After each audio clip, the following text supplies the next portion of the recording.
Hola, bienvenido de nuevo a Speak Spanish with Diana. Mi nombre es Diana y soy tu profe de español. En esta ocasión vas a aprender cuándo, dónde y cómo usar los pronombres tú, usted, ustedes, vos y vosotros.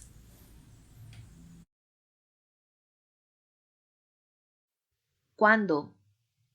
Usamos estos pronombres para dirigirnos a las personas que nos escuchan.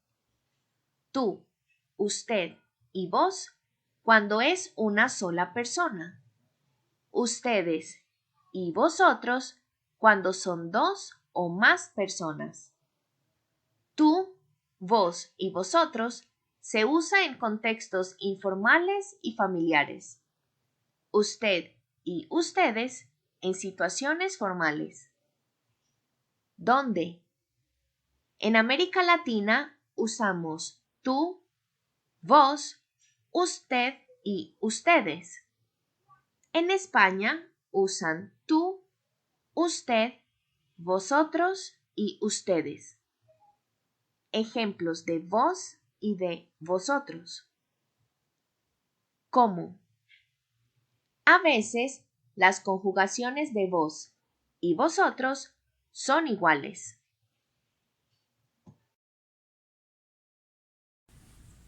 Yo soy de Colombia y vivo en Medellín con mi familia.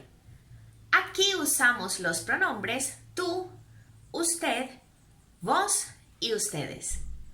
Si quieres aprender más sobre el español y sobre nuestras costumbres, te invito a que te suscribas a mi canal y a que me compartas en los comentarios los temas de los que te gustaría aprender. Nos vemos en mi próximo video. ¡Chao!